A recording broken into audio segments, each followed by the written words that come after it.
GMS news ಸಾಗರ ಸುತ್ತದ ಆಚೆ ಈಚೆ ಸೋಮವಾರದ ನ್ಯೂಸ್ ಅಪ್ಡೇಟ್ಗೆ ತಮಗೆ ಸ್ವಾಗತ. ಈ ದಿನದ ನ್ಯೂಸ್ ಅಪ್ಡೇಟ್ನ ಪ್ರಾಯೋಜಕರು ಯಶು ಏಜೆನ್ಸೀಸ್, PLD ಬ್ಯಾಂಕ್, ಮೊದಲನೇ ಮಹಡಿ, ಗಾಂಧಿನಗರ, ಗಣಪತಿ ಕೆರೆ ಸಮೀಪ, ಸಾಗರ. ನಿಮ್ಮ ಸೇವೆಯೇ ನಮ್ಮ ಸಂತೃಪ್ತಿ. ನಮ್ಮಲ್ಲಿ ಒಳ್ಳೆಯ ಗುಣಮಟ್ಟದ ಸ್ಯಾನಿಟರಿ ಮತ್ತು ಬಾತ್ವೇರ್ ಪ್ರಾಡಕ್ಟ್ಗಳು ದೊರೆಯುತ್ತದೆ. ಸಂಪರ್ಕಿಸಿ 9461670164 ಅಥವಾ 081832200164. ಒಳ್ಳೆಯ ಗುಣಮಟ್ಟದ ವಸ್ತುಗಳಿಗಾಗಿ ಒಮ್ಮೆ ಭೇಟಿ ನೀಡಿ. ಯಶು ಏಜೆನ್ಸೀಸ್, PLD ಬ್ಯಾಂಕ್, ಮೊದಲನೇ ಮಹಡಿ, ಗಾಂಧಿನಗರ, ಗಣಪತಿ ಕೆರೆ ಸಮೀಪ, ಸಾಗರ. ಭೇಟಿ ನೀಡಿ ಭರವಸೆ ಮಾಡಿಕೊಳ್ಳಿ. ಮೊದಲಿಗೆ ಮುಖ್ಯಾಂಶಗಳು. ಸಾಗರ ಜಿಲ್ಲೆ ಘೋಷಿಸಲು ಒತ್ತಾಯಿಸಿ ನಾಗರಿಕ ವೇದಿಕೆಯಿಂದ ಸರ್ಕಾರಕ್ಕೆ ಮನವಿ. ಶಿವಮೊಗ್ಗ ಜಿಲ್ಲೆ ಇಬ್ಬಾಗ ಮಾಡುವುದಾದರೆ ಸಾಗರವನ್ನೇ ಜಿಲ್ಲೆ ಮಾಡುವಂತೆ ಪ್ರತಿಭಟನಾಕಾರರ ಆಗ್ರಹ. ವೀರಶೈವ ಯುವ ವೇದಿಕೆಯಿಂದ ಕ್ಯಾಲೆಂಡರ್ ಬಿಡುಗಡೆ ಮತ್ತು ವೀರಶೈವ ಸಮಾಜದ ಗ್ರಾಮ ಪಂಚಾಯಿತಿ ಸದಸ್ಯರಿಗೆ ಸನ್ಮಾನ. ಗ್ರಾಮ ಪಂಚಾಯಿತಿ ಮೂಲಕ ಅಭಿವೃದ್ಧಿ ಸಾಧ್ಯವೆಂದ BY ಅರುಣಾದೇವಿ. ದಲಿತ ಸಂಘರ್ಷ ಸಮಿತಿ ಹೆಸರಿನಲ್ಲಿ ನಕಲಿ ಪುಡಾರಿಗಳ ವಿರುದ್ಧ ಕ್ರಮಕ್ಕೆ ರಾಜೇಂದ್ರ ಮತ್ತು ಲಕ್ಷ್ಮಣ್ ಸಾಗರ್ ಒತ್ತಾಯ. ಆನಂದಪುರ ಮುಖ್ಯ ರಸ್ತೆಯಲ್ಲಿ ಬಿಜೆಪಿ ಬಂಟಿಂಗ್ಸ್ನಿಂದ ಜನ, ಜಾನುವಾರು ಮತ್ತು ವಾಹನ ಸವಾರರಿಗೆ ತೊಂದರೆ. ನಿವೃತ್ತ ಶಿಕ್ಷಕ BT ಬಸಪ್ಪ ಅವರ ಪತ್ನಿ ಕಲಾವತಿ ನಿಧನ. ಈಗ ಸುದ್ದಿಯ ವಿವರ. ಇನ್ಕಿಲಾಬ್ ಸಾಗರ ಜಿಲ್ಲೆ ಆಗಲೇಬೇಕು. ಸಾಗರ ಜಿಲ್ಲೆ ಆಗಲೇಬೇಕು. ಸಾಗರ ಜಿಲ್ಲೆ ಆಗಲೇಬೇಕು. ಸಾಗರ ಜಿಲ್ಲೆ ಆಗಲೇಬೇಕು. ಇನ್ಕಿಲಾಬ್ ಸಾಗರ ನಾಗರಿಕ ವೇದಿಕೆಗೆ,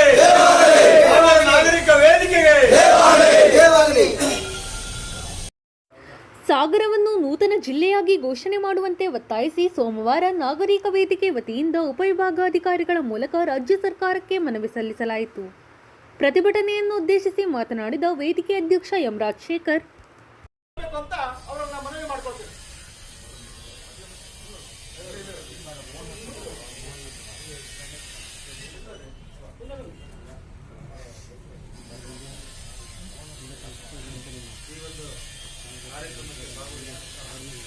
ನಮ್ಮ ಎಲ್ಲ ಸಂಘ ಸಂಸ್ಥೆಗಳ ಮುಖಂಡರಿಗೂ, ರಾಷ್ಟ್ರೀಯ ಸದಸ್ಯರಿಗೂ, ರೈತ ಸಂಘದ ಮುಖಂಡರಿಗೂ ಹಾಗೂ ದಲಿತ ಸಂಘರ್ಷ ಸಮಿತಿಯ ಮುಖಂಡರಿಗೂ ಮತ್ತು ಇಲ್ಲಿ ಈ ಕಾರ್ಯಕ್ರಮದಲ್ಲಿ ಭಾಗವಹಿಸಿರುವ ಪತ್ರಕರ್ತರಿಗೂ ನಾನು ನಿಯಮವಾಗಿ ಸ್ವಾಗತ ಕೊಡ್ತಾ ಒಂದು ಎರಡು ಮಾತುಗಳನ್ನು ಹೇಳಬೇಕು ಅಂತ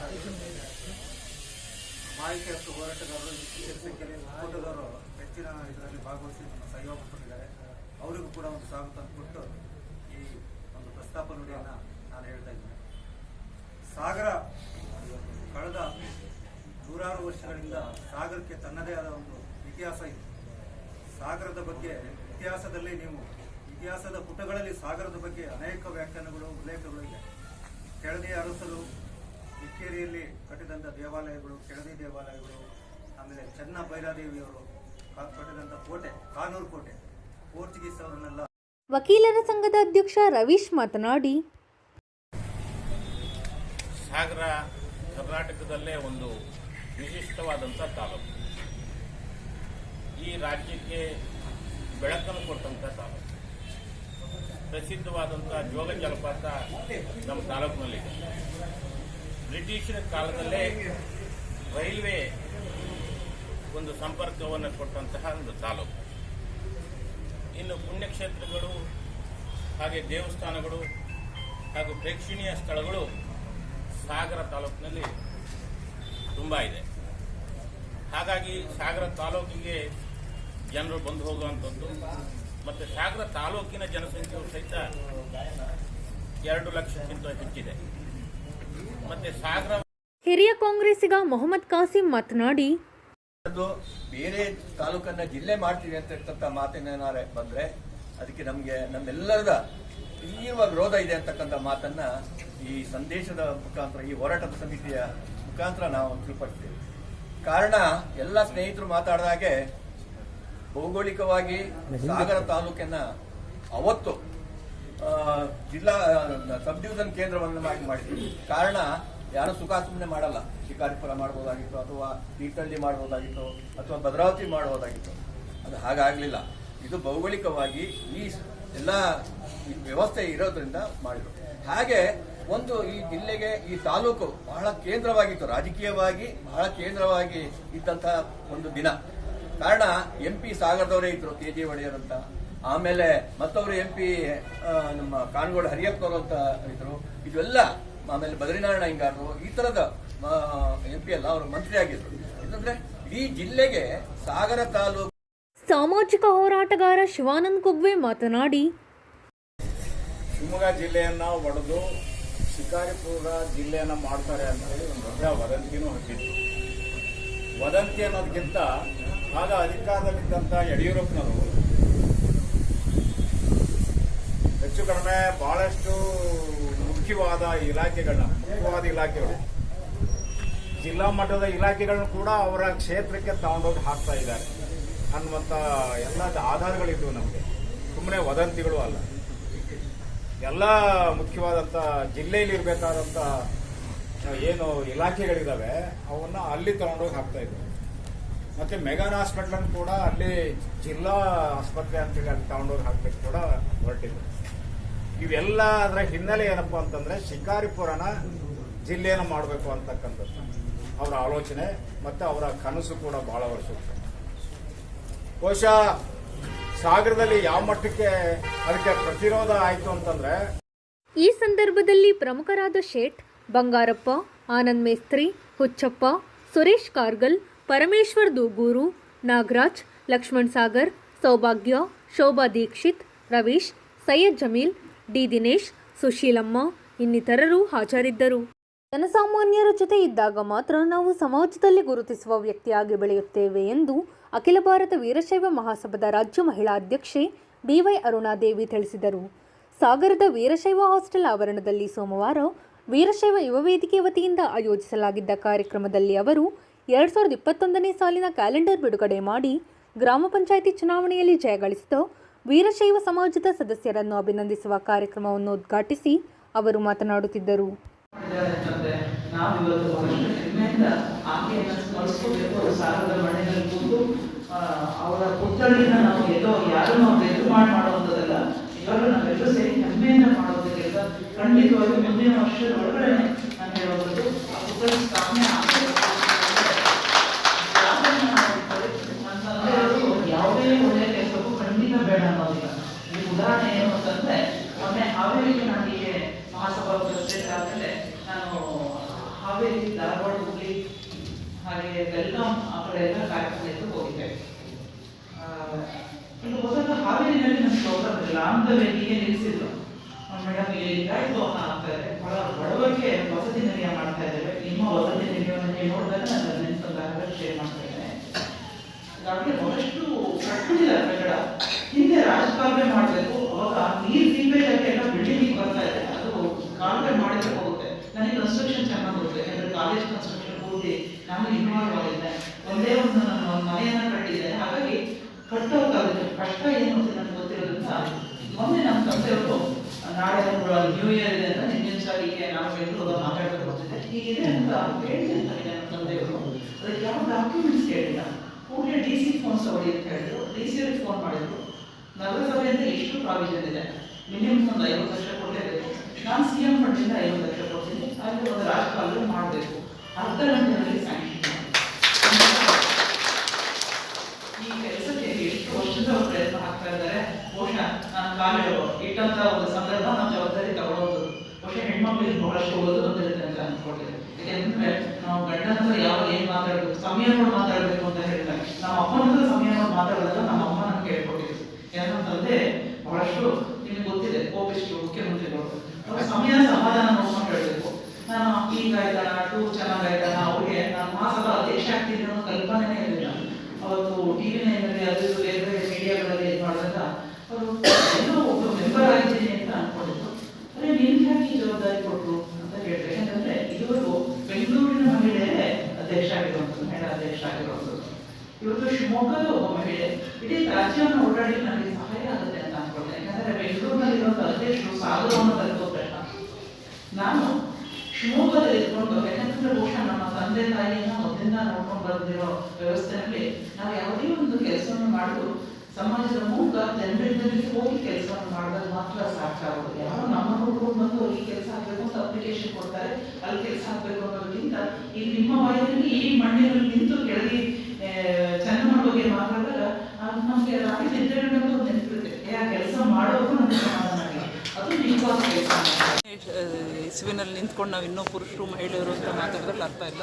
ಎಲ್ರಿಗೂ ಸಮಾನ ಅವಕಾಶಗಳಿದೆ. ಯಾಕೆಂದರೆ ಬಸವಣ್ಣವರು ಅವಾಗಲೇ ಅವಕಾಶದ ಬಗ್ಗೆ ಮಾತಾಡಿದಂಥ ಒಂದು 12ನೇ ಶತಮಾನದ ಅಲ್ವಾ, ಅವಕಾಶ ಎಲ್ರಿಗೂ ಇರುತ್ತೆ. ಅದನ್ನು ನಾವು ಹೆಚ್ಚು ನಾವು ಕಡಿಮೆ, ಅವ್ರ ಮೇಲೂ ಇವ್ರ ಕೀಳು ಅಂತ ಪುರುಷರು ಯೋಚನೆ ಮಾಡಬಾರ್ದು, ಹೆಣ್ಮಕ್ಳು ಯೋಚನೆ ಮಾಡ್ತಾರೆ. ಇಬ್ಬರು ಸಮಾನವಾಗಿ ಅದನ್ನು ನಾವು ತೊಡಗಿಸ್ಕೊಂಡು ಅವಕಾಶನ ಬಳಸ್ಕೊಳ್ಳೋದನ್ನು ಕಲಿಬೇಕು. ನಾನು ಅಂದ್ಕೊಳ್ಳೋದು ಯಾವುದೇ ಅವಕಾಶಗಳು ತಾನಾಗಿ ಬರೋದಿಲ್ಲ. ನಾವು ಅದನ್ನು ಅವಕಾಶ ನಮ್ದಾಗಿಸ್ಕೊಳ್ಲಿಕ್ಕೆ ಪ್ರಯತ್ನ ಹಾಕಿದಾಗ ಮಾತ್ರ ಅದಾಗುತ್ತೆ. ಖಂಡಿತವಾಗಿ ಹೆಣ್ಮಕ್ಳಲ್ಲೂ ಅಷ್ಟೇ ಶಕ್ತಿ ಇದೆ. ತುಂಬ ಒಳ್ಳೆ ರೀತಿಯಲ್ಲಿ ಗ್ರಾಮ ಪಂಚಾಯತ್ನಲ್ಲಿ ಇವತ್ತೇನು ಸನ್ಮಾನ ಮಾಡಿಸ್ಕೊಂಡ್ರು, ಪುರುಷರಷ್ಟೇ ಸ್ಟ್ರಾಂಗ್ ಆಗಿ ಅವರು ಕೆಲಸವನ್ನು ಮಾಡ್ತಾರೆ. ಬಹುಶಃ ಕುಟುಂಬ ವ್ಯವಸ್ಥೆಯಲ್ಲಿ ಒಂದಷ್ಟು ಬದಲಾವಣೆಗಳನ್ನು ತಂದ್ಕೋಬೇಕು, ಒಂದು ಅಡ್ಜಸ್ಟ್ಮೆಂಟ್ ಲೈಫ್ ಇರಬೇಕು. ಇಬ್ಬರು ಸಮಾಜದ ರಥಗಳು, ಒಳ್ಳೆ ರೀತಿಯಲ್ಲಿ ಕೆಲಸ ಆಗೇ ಆಗುತ್ತೆ ಅಂತ ನಾನು ಅನ್ಕೊಳ್ಳೋದು. ಕಾರ್ಯಕ್ರಮದ ಅಧ್ಯಕ್ಷತೆ ವಹಿಸಿ ಮಾತನಾಡಿದ ವೇದಿಕೆ ಅಧ್ಯಕ್ಷ ವಿರೂಪಾಕ್ಷಗೌಡ, ಘಟನೆ ನಮ್ಮ ಶಿಲ್ವತಿ ಗ್ರಾಮದಲ್ಲಿ ಒಬ್ಬ ಮಹಿಳೆಯರ ಮೇಲೆ ಹಾಗೂ ಅವರು ಎಲ್ಲ ನಿರಾಶ್ರಿತ ಅಂತೇಳಿ ಕಾಲದಲ್ಲಿ ಅವರಿಗೆ ಆಶ್ರಯ ಕೊಟ್ಟಿದ್ದರು. ಅವರು ಸ್ವಂತ ಜಾಗ ಕೋರ್ಟ್ ಆಗುತ್ತೆ, ಅವರು ರಿಲೀಸ್ ಮಾಡ್ಕೊಳ್ಳೋಕೆ ಹೋಗಿದ್ದವರು ಅವರಿಗೆ ತಮ್ಮ ಮೇಲೆ ಹಲ್ಲೆ ಮಾಡಿದ್ರು. ಅವರು ಒಂದು 50 ಜನ ಸೆಟ್ ಮಾಡಿ ಅವರು ದಂಡು ಮಾಡಿದ ರೀತಿ ಒಂದು ಹಲ್ಲೆ ಮಾಡಿದ್ರು. ಆವಾಗ ನಾವು ಅವ್ರ ಸಪೋರ್ಟಿಗೆ ನಿಂತ್ವಿ, ಹೋದ್ವಿ. ಅವ್ರ ಮೇಲೆ ಅಟ್ರಾಸಿಟಿ ಕೇಸ್ ಹಾಕಿದ್ರು. ನಾವು ಅವ್ರಿಗೆ AC ಆಫೀಸ್ ಸ್ಟ್ರೈಕ್ ಮಾಡಿದ್ವಿ, DSP ಮನವಿ ಕೊಡ್ಸಂದ್ರ ಅದು ಕೇಸ್ ಹೇಳಿಲ್ಲ, ಅಲ್ಲಿಗೆ ರದ್ದಾಗಿದೆ. ಅವ್ರ ಪಾಪ ಒಂದೇ ಹೆಣ್ಣು, ಅವ್ರಿಗೆ ಅವ್ರಿಗೆ ಚಪ್ಪಲಿಂದ ಈ ಸಮಾಜಕ್ಕೆ ಆಗ್ತಾರ ನೋವು, ನನಗಾದ ನೋವು. ಅದನ್ನು ಯಾರು ಗಂಭೀರವಾಗಿರ್ತಾರೆ ನಮ್ಮ ಸಮಾಜದ ಜನರು. ಅದಕ್ಕೆ ಸ್ವಲ್ಪ ಎಚ್ಚರಿಕೆ ಬೇಕು ಜನರಿಗೆ. ಹಾಗೆಯೇ ಮತ್ತೆ ಹಿಂದೆ ಒಬ್ಬರು ವಕೀಲರು, ಅವ್ರ ಮೇಲೆ ಕೇಸ್ ಆಯಿತು, ಅವರಿಗೆ ಅಟ್ರಾಸಿಟಿ ಕೇಸ್ ಆಗಿ ನೋಡಿತ್ತು. ಅವ್ರ ಬಗ್ಗೆ ನೀವು ಹೋಗಿ ಸ್ಟ್ರೈಕ್ ಮಾಡಿ ಎಲ್ಲ ಇದು ಮಾಡಿದ್ವಿ. ಆವಾಗ ಆ ಕೇಸ್ ಇರಲಿಲ್ಲ. ಇದೇ ರೀತಿ ಯಾರಿಗೆ ಒಂದು ಅನ್ಯಾಯ ಆಗೋದು ನಮ್ಮ ಸಮಾಜದ, ಈಗ ನಾವೇನು ಇದು ಮಾಡಿದ್ವಿ ಗ್ರಾಮ ಪಂಚಾಯತ್ ಮೆಂಬರ್ಗಳಿಗೆ, ಇವರಿಗೆ ಹೆಚ್ಚಿನ ಜವಾಬ್ದಾರಿ ಇದೆ ಸಮಾಜದ ಬಗ್ಗೆ. ಅವ್ರಿಗೆ ಹೆಚ್ಚು ಜವಾಬ್ದಾರಿ ತಗೊಂಡೇಬೇಕು ಇದ್ರ ಬಗ್ಗೆ. ಅವರು ಗ್ರಾಮ ಏನು ರಾಷ್ಟ್ರ ರಾಜಕಾರಣದಲ್ಲಿ ಗ್ರಾಮ ಪಂಚಾಯತ್ನೇ ಮೂಲ ಅಂತ ಇದು ಮಾಡಿದ್ದಾರೆ. ಅದೇ ರೀತಿ ಗ್ರಾಮ ಪಂಚಾಯತ್ ಸದಸ್ಯರಿಗೆ ಹೆಚ್ಚು ಜವಾಬ್ದಾರಿ ಇದೆ.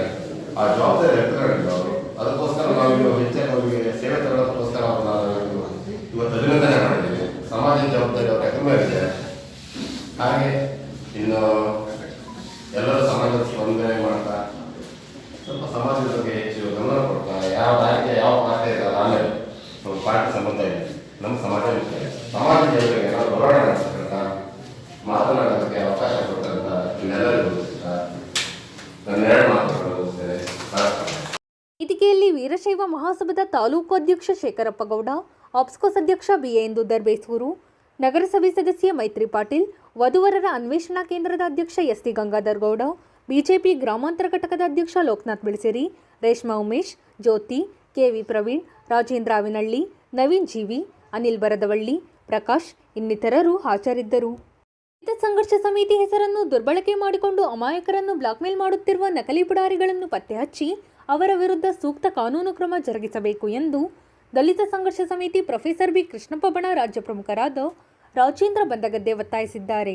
ಸೋಮವಾರ ಸುದ್ದಿಗೋಷ್ಠಿಯಲ್ಲಿ ಮಾತನಾಡಿದ ಅವರು, ದಲಿತ ಸಂಘ ಸಮಿತಿಯಲ್ಲಿ ಯಾವುದೇ ಸದಸ್ಯತ್ವ ಹೊಂದಿದ್ದರೂ ಕೂಡ ಅವರು ತಾಲೂಕು ಸಂಚಾಲಕರು ಅಥವಾ ಜಿಲ್ಲಾ ಸಂಚಾಲಕರು ಅಂತ ಹೇಳಿಕೊಂಡು ಅನೇಕ ಮುಗ್ಧರಿಗೆ ಮತ್ತು ಅಮಾಯಕರನ್ನ ವಂಚಿಸಿ ಅವರಿಂದ ದಲಿತರಿಗೆ ನಾವೇನೋ ಒಂದು ಕಲ್ಯಾಣ ಕಾರ್ಯಕ್ರಮ ಮಾಡ್ತಿದ್ದೀವಿ, ಅದಕ್ಕೆ ಒಂದಿಷ್ಟು ಹಣ ಬೇಕು, ಅದಕ್ಕೆ ಒಂದಿಷ್ಟು ಅಕ್ಕಿ ಬೇಕು ಅಂತ ಹೇಳಿ ವಸೂಲಿ ಮಾಡುವಂತಹ ಒಂದು ಪ್ರವೃತ್ತಿ, ನೀಚ ಪ್ರವೃತ್ತಿ ಇವತ್ತು ಅನೇಕ ಕಡೆ ನಡೀತಾ ಇದೆ. ಅದು ಸಾಗರದಲ್ಲೂ ಕೂಡ ನಡೀತಾ ಇದೆ.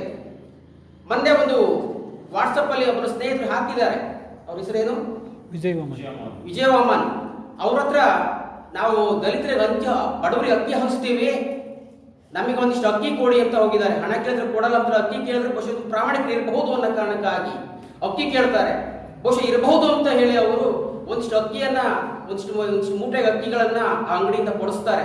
ಇವ್ರು ತಗೊಂಡು ಹೋಗಿ ಅದನ್ನ ದುರ್ಬಳಕೆ ಮಾಡ್ಕೊಂಡಿದ್ದಾರೆ. ನಿಜವಾಗಿಯೂ ಅದು ಅವರು ನಿಜವಾಗಿ ದಲಿತ ಸಂಘ ಸಂಸ್ಥೆಯ ಯಾವುದೇ ಸಂಘಟನೆಯ ಸದಸ್ಯರು ಕೂಡ ಅಲ್ಲ, ತಾಲೂಕು ಅಧ್ಯಕ್ಷರು ಅಲ್ಲ, ಜಿಲ್ಲಾ ಮುಖಂಡರು ಕೂಡ ಅಲ್ಲ. ಇಂಥವರು ಇಂಥ ನೀಚ ಕೆಲಸವನ್ನು ಮಾಡ್ತಿದ್ದಾರೆ. ಆದ್ದರಿಂದ ಮಾನ್ಯ ಜಿಲ್ಲಾ ಪೊಲೀಸ್ ವರಿಷ್ಠಾಧಿಕಾರಿಗಳು ಅಂತ ಪುಡಾರಿ ಪೋಖರಿಗಳನ್ನ ಪತ್ತೆ ಹಚ್ಚಿ ಅವರಿಗೆ ಸೂಕ್ತ ಕಾನೂನಿನ ಕ್ರಮ ಕೈಗೊಳ್ಳಬೇಕು ಅಂತ ಹೇಳಿ ನಾವಿವತ್ತು ದಲಿತ ಸಂಘ ಸಮಿತಿ ಒತ್ತಾಯಿಸ್ತಾ ಇದ್ದೇವೆ. ಸಮಿತಿ ತಾಲೂಕು ಸಂಚಾಲಕ ಲಕ್ಷ್ಮಣ್ ಸಾಗರ್ ಮಾತನಾಡಿ, ಇವತ್ತು ಈಗ ಪ್ರಸ್ತಾಪ ಮಾಡಿದ ಹಾಗೆ ವಾಟ್ಸಪ್ ಅಲ್ಲಿ ಒಂದು ಮೆಸೇಜ್ ಬಂದಿತ್ತು. ಅದನ್ನ ನಾವು ಓದ್ತೆ ವಿಚಾರ ಮಾಡಿದಾಗ ಯಾರು ಏನು ಅಂತ ಬಂದಾಗ 3-4 ಜನ ಇಲ್ಲಿದ್ದಾರೆ ಸಾಗರದಲ್ಲಿ. ಹಾಗಾಗಿ ಅವ್ರನ್ನ ಪೊಲೀಸ್ ಇಲಾಖೆ ಟಾರ್ಗೆಟ್ ಮಾಡಿ ಅವ್ರನ್ನ ಐಡೆಂಟಿಫೈ ಮಾಡಿಬಿಟ್ಟು ಅವ್ರ ಮೇಲೆ ಸೂಕ್ತ ಪ್ರಮಾಣ ಕೈಗೊಳ್ಳಬೇಕು ಅಂತೇಳಿ ದಲಿತ ಸಂಘ ಸಮಿತಿ ತಾಲೂಕು ಶಾಖೆ ವತಿಯಿಂದ ಇವತ್ತು ಒತ್ತಾಯ ಮಾಡಿ JP ನಗರ ಹಾಗೂ ರಾಜೇಶ್ ಗಾಂಧಿನಗರ ಅವ್ರ ಜೊತೆಗೆ ಇನ್ನೂ ಹಲವಾರು ಜನ ಇದ್ದಾರೆ ಅಂತ ಮೇನ್ ಅವರು. ಹಾಗಾಗಿ ಪೊಲೀಸ್ ಇಲಾಖೆ ಅವ್ರ ಮೇಲೆ ಸೂಕ್ತ ಕ್ರಮವನ್ನ ತಗೊಳ್ಬೇಕು. ಜೊತೆಗೆ ಮತ್ತೊಂದು ವಿಷಯ ನಾನು ಇಲ್ಲಿ ಪ್ರಸ್ತಾಪ ಮಾಡಲಿಕ್ಕೆ ಬಯಸಿದ್ದೇನೆ. ಇವತ್ತು ಏನಾಗಿದೆ ಅಂದ್ರೆ ಯಾವುದೇ ಸಂಘಟನೆ ಇಲ್ಲ, ನಾನೊಬ್ಬ ಜಿಲ್ಲಾ ಸಂಚಾಲಕ ಅಂತ ಹೇಳ್ಕೊಂಡು ಪೋಸ್ ಕೊಡ್ತಕ್ಕಂಥ ವ್ಯಕ್ತಿಗಳು ಇಲ್ಲಿ ಇದ್ದಾರೆ ಸಾಗರದಲ್ಲಿ. ಅದು ಎಲ್ಲರೂ ಕೂಡ ತಾವು ಯಾರಾದರೂ ಕೂಡ ಅಡ್ಡಿಲ್ಲ, ಅವ್ರನ್ನ ಪೊಲೀಸ್ ಇಲಾಖೆ ತಕ್ಷಣ ಅವ್ರನ್ನ ತನಿಖೆಗೊಳಪಡಿಸಿ ಅವ್ರು ಯಾವ ಸಂಘಟನೆಯಲ್ಲಿದ್ದಾರೆ, ಯಾವ ಪದಾಧಿಕಾರಿಗಳಿದ್ದಾರೆ, ಜಿಲ್ಲಾ ಪದಾಧಿಕಾರಿಗಳು ಅಥವಾ ತಾಲೂಕು ಪದಾಧಿಕಾರಿಗಳು ಅಥವಾ ಹೋಬಳಿ ಪದಾಧಿಕಾರಿಗಳನ್ನ ಅವ್ರನ್ನ ಐಡೆಂಟಿಫೈ ಮಾಡಿಬಿಟ್ಟು ಅವ್ರ ಮೇಲೆ ಜಿಲ್ಲಾ ಪೊಲೀಸ್ ವರಿಷ್ಠಾಧಿಕಾರಿಗಳು ಸೂಕ್ತ ಕ್ರಮನ ಜರುಗಿಸಿ ಅಂತಹ ಬೋಗಸ್ ಹೇಳ್ಕೊಂಡು ಓಡಾಡ್ತಕ್ಕಂಥ ವ್ಯಕ್ತಿಗಳ ಮೇಲೆ ಕಾನೂನು ಕ್ರಮ ತಗೋಬೇಕು ಅಂತ ಈ ಮೂಲಕ ಒತ್ತಾಯಿಸಿದೆ. ಗೋಷ್ಠಿಯಲ್ಲಿ ಸುರೇಶ್ ಮಂಡ್ಯ, ಧರ್ಮರಾಜ್ ಬೆಳಲಮಕ್ಕಿ, ರಮೇಶ್ ಶುಂಠಿಕೊಪ್ಪ, ವಿಜೇಂದ್ರ ಕುಮಾರ್, ಸತ್ಯನಾರಾಯಣ್, ಮಹಾದೇವ್, ಅಣ್ಣಪ್ಪ ಬೋವಿ, ಪ್ರತಾಪ್ ಇನ್ನಿತರರು ಹಾಜರಿದ್ದರು. ಶಿವಮೊಗ್ಗದಲ್ಲಿ ನಡೆದ ಬಿಜೆಪಿ ರಾಜ್ಯ ಕಾರ್ಯಕಾರಿಣಿ ಸಭೆ ಕಾರಣದಿಂದ ಆನಂದಪುರಂ ಬಸ್ ನಿಲ್ದಾಣದ ಹತ್ತಿರ ಸ್ಥಳೀಯ ಬಿಜೆಪಿ ಕಾರ್ಯಕರ್ತರು ಹಾಕಿದ ಬಂಟಿಂಗ್ಸ್ ಎಲ್ಲ ಕಡೆ ಹರಿದು ಬಿದ್ದಿದೆ. ಇದರಿಂದಾಗಿ ಪ್ರಯಾಣಿಕರಿಗೆ, ವಾಹನ ಸವಾರರಿಗೆ, ಬೈಕ್ ಸವಾರರಿಗೆ ತೀವ್ರ ತೊಂದರೆ ಉಂಟಾಗುತ್ತಿದೆ. ಅಲ್ಲದೆ ದನಕರುಗಳು ಸಹ ಇಲ್ಲಿ ಬಿದ್ದಿರುವ ಬಂಟಿಂಗ್ಸ್ಗಳನ್ನು ತಿನ್ನುವುದರಿಂದ ಅವುಗಳಿಗೂ ತೊಂದರೆಯಾಗುವ ಸಾಧ್ಯತೆ ಇದೆ. ಹಾಗಾಗಿ ತಕ್ಷಣ ಸ್ಥಳೀಯ ಕಾರ್ಯಕರ್ತರು ಈ ಬಂಟಿಂಗ್ಸ್ಗಳನ್ನು ತೆರವುಗೊಳಿಸಿ ಮಹದುಪಕಾರ ಮಾಡುವಂತೆ ಸಾರ್ವಜನಿಕರು ಒತ್ತಾಯಿಸಿದ್ದಾರೆ. ಸಾಗರದ ಗಾಂಧಿನಗರ ನಿವಾಸಿ ನಿವೃತ್ತ ಶಿಕ್ಷಕ ಬೇಟಿ ಬಸಪ್ಪ ಅವರ ಪತ್ನಿ 59 ವರ್ಷದ ಕಲಾವತಿ ಭಾನುವಾರ ನಿಧನ ಹೊಂದಿದ್ದಾರೆ. ಮೃತರು ಪತಿ, ಓರ್ವ ಪುತ್ರ ಹಾಗೂ ಓರ್ವ ಪುತ್ರಿಯನ್ನು ಅಗಲಿದ್ದಾರೆ. ಮೃತರ ಅಂತ್ಯ ಸಂಸ್ಕಾರವು ಸೋಮವಾರ ಮಾರಿಕಾಂಬ ರುದ್ರಭೂಮಿಯಲ್ಲಿ ನಡೆಯಿತು. ಇದು ಇಂದಿನ ಸಮಗ್ರ ಸುದ್ದಿ. ನಿರಂತರ ಮತ್ತು ವಸ್ತುನಿಷ್ಠ ಸುದ್ದಿಗಾಗಿ ನೋಡ್ತಾ ಇರಿ GNS ನ್ಯೂಸ್. ನಮಸ್ಕಾರ.